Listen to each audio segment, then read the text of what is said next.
নমস্কার, আশা করি আপনারা সকলে খুব ভালো আছেন।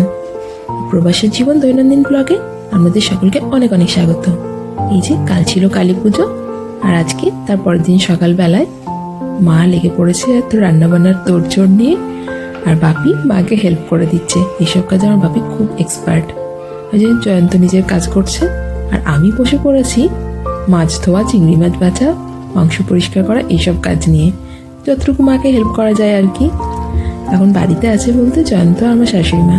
কালকেই তো আমরা তিনজন এসেছি, আমরা জানেনি কালী পুজোর দিন সকালে আমরা এসেছি। তো শাশুড়ি মা জয়ন্ত থাকবে দুদিন, তারপর ও শাশুড়ি মাকে নিয়ে ফিরে যাবে, আর আমি কিছুদিন মা বাপের কাছে থাকবো, এরকমই প্ল্যানিং আছে। তো ওই আজকে রান্নাবান্না চলছে, মাছ মাংস চিংড়ি সবই হবে। জয়ন্ত খুব পছন্দের হচ্ছে পাবদা মাছ, তাই ভাবি আছে পাবদা মাছ নিয়ে এসছে। মাছগুলো সাইজগুলো খুবই সুন্দর। শুনতে পাচ্ছেন গানের আওয়াজ। আমাদের পাড়াতে 4টে পুজো আছে, 4টে পুজোয় এরকম ধুমধাম করে গান চলবে এখন 5-6 দিন ধরে। মানে একদম রমরমা কালী পুজো যাকে বলে শিউরি। মোটামুটি মায়ের রান্না করে যতটা হেল্প করে দিয়েছি। আর এই যে চকলেট কেক এগুলো দেখছেন, এগুলো সব ইতালি থেকে এনেছি। মোটামুটি বাড়ির কাছাকাছি বাচ্চাদেরকে, তারপর আমার শ্বশুর বাড়িতে যে বাচ্চারা আছে ভাই বোন আছে তাদেরকে দেওয়ার জন্য। আমি চলে এসেছি, এখন আমাদের নিচের তলায় ভাড়া থাকে।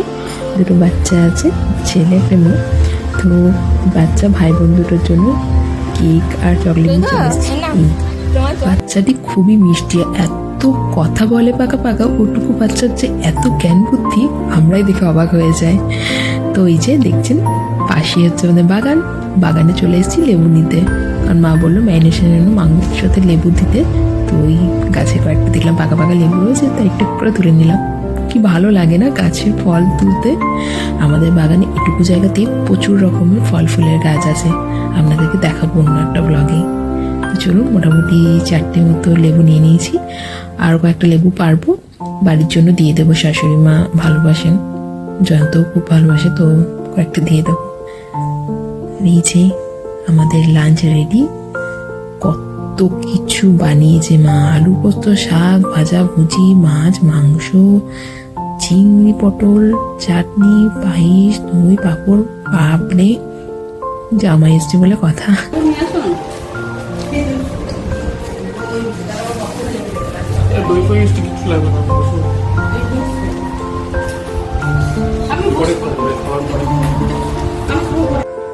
দুপুরে লাঞ্চ সেরে একটা টানা ঘুম দিলাম, আর অনেকটা রেস্ট নিয়ে ফ্রেশ হয়ে উঠে এবার পরে নিয়েছি শাড়ি।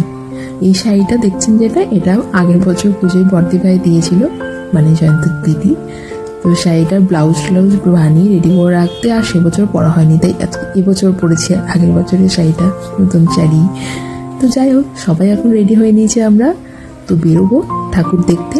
তার আগে যেটা কাজ, কারণ আমাদের বাড়ির সামনেই তো জানেন ঠাকুর পুজো হয়, ওই জন্য সবসময় আমাদের বাড়িতে আলো জ্বালিয়ে রাখি, মোমবাতিও জ্বালিয়ে রাখি। তাই ওই মোমবাতি জ্বালানোর কাজটাই করে নেব বাড়ি থেকে বেরোনোর আগে।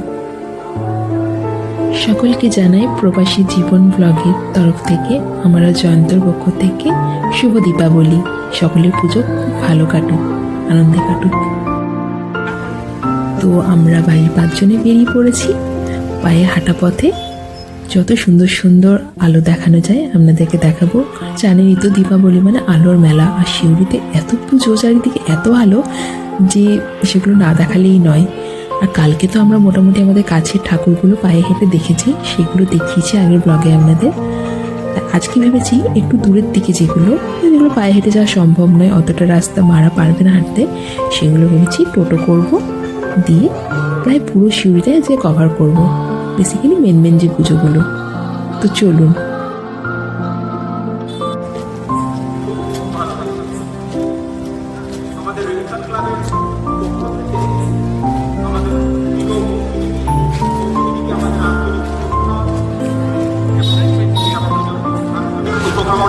বাহ, কি সুন্দর এটা, ছোট্ট মতো মন্দিরটা। হ্যাঁ,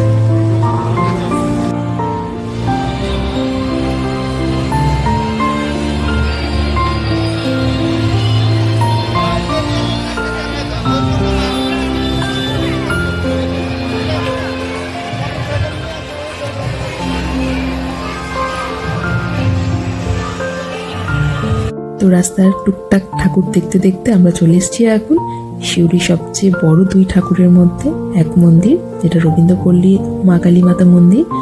তো আলোর রসনায় আর ভিড় থেকে বুঝতেই পারছেন কতটাই বিখ্যাত এই মন্দির। কালকে যেটা দেখেছিলাম সেটা আমাদের বাড়ি থেকে খুব কাছেই, মা আনন্দময়ী মা কালী মন্দির, কিন্তু রবীন্দ্রপল্লী মা কালী মন্দিরটা আমাদের বাড়ি থেকে অনেকটাই দূর। তাই আজকে আমরা গাড়ি করে চলে এসেছি এখানে। তো চলো নিয়ে যাই শিউরি আরেক খুব বিখ্যাত পুজো, ত্রাণ সমিতির কালী পুজো। খুব সুন্দর থিমের পুজো করে থাকেন ইনারা।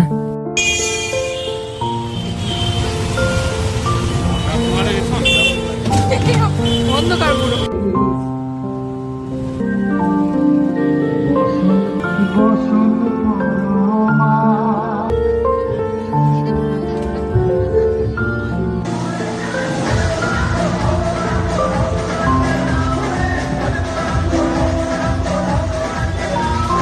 বাড়ি ফেরার পথে দেখলাম আনন্দময়ী মন্দিরে অনুষ্ঠান চলছে। আমাদেরকে তো বলেইছিলাম 5-6 দিন চলবেই অনুষ্ঠান। তো একটু অনুষ্ঠানও দেখলাম, দিয়ে এবার ভেবেছি কটা তারাবাজি কিনবো, দিয়ে বাড়ি ফিরবো। এই যে জয়ন্ত আমাকে কিনে দিয়েছে টুকরি আর তারাবাজি। ফানুষের আবার ইচ্ছা ছিল, কিন্তু ফানুষটা পেলাম না, তাই টুকরি তারাবাজি নিয়ে এলাম। দুজনে মিলে ছাদে টুকরি আর তারাবাজি ফাটলাম, মজা লাগছিল। এগুলো ছাড়া কালী পুজো অসম্পন্ন, সে যতই বড় হয়ে যায় না কেন আমরা, সেই পুরোনো বেলার আনন্দগুলো ফিরে পেতে সত্যিই ভাল লাগে।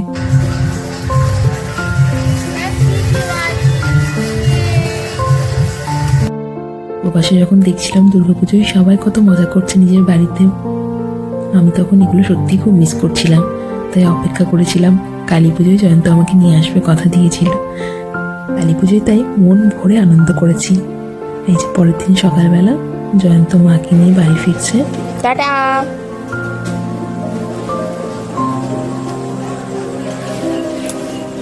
আজকের ব্লগটা এখানেই রাখলাম। সকলে ভালো থাকবেন, আবার দেখা হবে অন্য দিন নতুন কোনো ব্লগ নিয়ে।